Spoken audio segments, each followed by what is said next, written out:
Some problems on bijection. हमें कुछ questions कर रहे हैं, हम ये प्रूव कर रहे हैं कि बाइजेक्शंस हैं या नहीं। बाइजेक्शन के फिर वही दो कंपोनेंट्स हैं, फर्स्ट इंजेक्शन है या नहीं ये चेक करना होगा, सेकंड हमें सर्जेक्शन है या नहीं चेक करना होगा। फर्स्ट क्वेश्चन देखिए, f is defined from n to n। Natural number set से नेचुरल नंबर सेट में हमारा फंक्शन डिफाइन हो रहा है और function fx equal to x square है। अब हम देखते हैं कि 1 का स्क्वायर 1 होता है, 2 का स्क्वायर 4 होता है, 3 का स्क्वायर 9 होता है, 4 का स्क्वायर 16। तो कोई भी दो नेचुरल नंबर ऐसे हो ही नहीं सकते जिनका स्क्वायर सेम हो। तो हम यहाँ पर एक स्टेप लिख रहे हैं इंजेक्शन के लिए, इंजेक्टिविटी के लिए हम स्टेप लिख रहे हैं, since for all x1, x2 belongs to n, if x1 is not equal to x2 then fx1 will not equal to fx2। कोई भी दो नेचुरल नंबर ले लीजिए आप, 1 2 3 4 5 6, उनके स्क्वायर्स डिफरेंट होंगे, डिफरेंट नेचुरल नंबर्स के स्क्वायर डिफरेंट होंगे, इसलिए ये फंक्शन इंजेक्शन है। f is injection. अब हमारे पास दूसरा सर्जेक्टिविटी कैसे प्रूव करेंगे। तो सर्जेक्शन प्रूव करने के लिए हमारे पास आसान है कि हम उसकी रेंज फाइंड करें।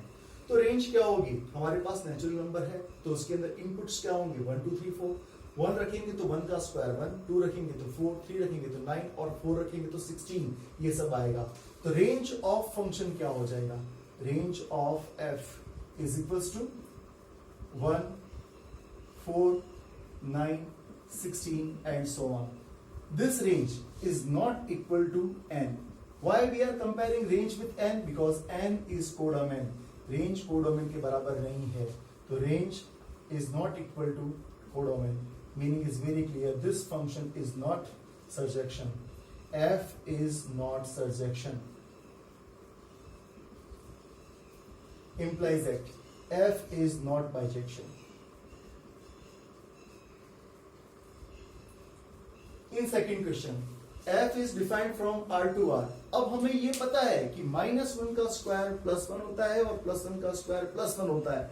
तो हम जनरल एलिमेंट्स ना लेके काउंटर एग्जांपल देना पसंद करेंगे।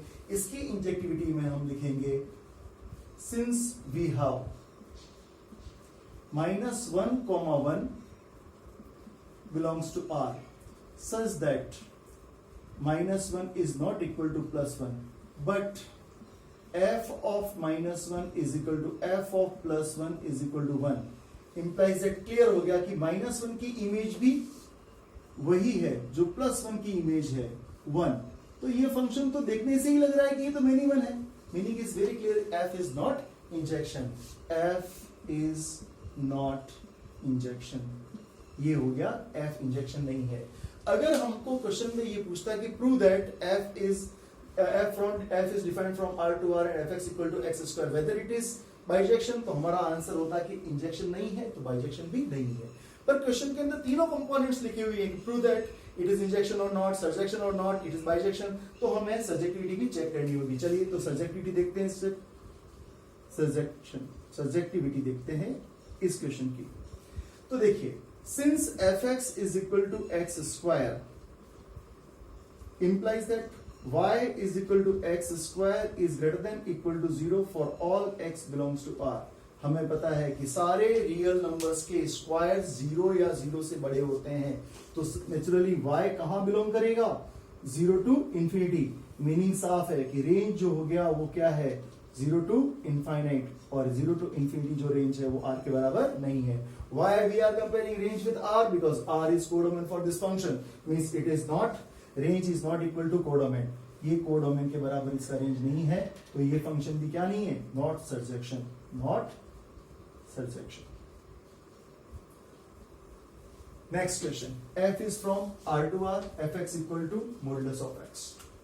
देखिए फ्रेंड्स, यही दोनों एग्जांपल्स यहाँ काम कर जाएंगे, क्योंकि बिकॉज -1 का मोड भी +1 होता है और +1 का मोड भी +1 होता है, तो ये फंक्शन इंजेक्शन नहीं है। Since we have -1, +1 belongs to r such that -1 is not equal to +1, but f of -1 is equal to f of +1, means modulus of -1, modulus of +1 is equal to 1। This function is again what, f is not injection. Similarly यही question बिल्कुल exactly पहले वाले question की जैसा ही है। यहां पर भी जो y होगा, सब्जेक्टिविटी चेक कर रहे हैं, तो y is equal to modulus of x जो है fx is equals to y is equal to modulus of x is greater than equal to 0 for all x belongs to r। तो समझ लीजिए range वापस वही आया। क्या आया? 0 टू इंफिनिटी, और उसको r से कंपेयर करेंगे तो r के बराबर नहीं है। तो range is not equal to codomain, means this function is not surjection. Injection तो पहले ही नहीं था, सर्जेक्शन भी नहीं है। This function is not bijection. Next question देखिए, ये कौन सा फंक्शन है? Greatest integer function. अब ग्रेटेस्ट इंटीजर फंक्शन में क्या होता है? 1.1 की वैल्यू भी कितनी आएगी? 1।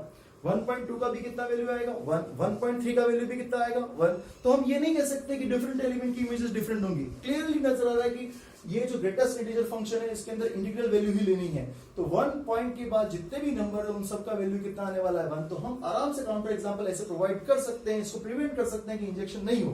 तो हमें इसको साबित करना होगा कि ये इंजेक्शन नहीं है काउंटर एग्जांपल के through.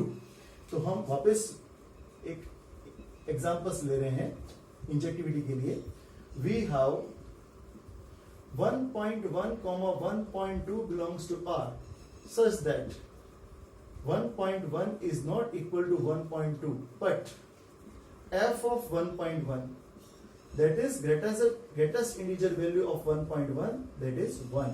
F of 1.2 is again what? 1.2 greatest integer value is 1, means f of 1.1 is equal to f of 1.2. Different element की इमेज 1.1 की इमेज भी 1 है और 1.2 की इमेज भी 1 है। तो ये फंक्शन 1 नहीं है, ये मेनी 1 है, means it is not injection. अब हम बात करते हैं सर्जेक्शन की। तो सर्जेक्शन के लिए हमें इसका रेंज निकालना है। बताइए कि ग्रेटेस्ट इंटीजर फंक्शन का रेंज क्या होता है? इंटीजर फंक्शन, बिकॉज हम कुछ भी रखेंगे, कोई भी एलिमेंट रखेंगे, हमें मिलेगा क्या? इंटीजर्स मिलेंगे। तो इसका जो रेंज है, रेंज ऑफ f जो आएगा वो z आएगा, जो r के बराबर नहीं है। फिर मेरा वही क्वेश्चन है, why you are comparing range of f with r? Because r is codomain. If range is not equal to codomain, function will not be surjective, not surjection. So that this function is neither injection nor surjection. Surjection भी नहीं है। Range is not equal to codomain. Clear? Range is not equal to codomain.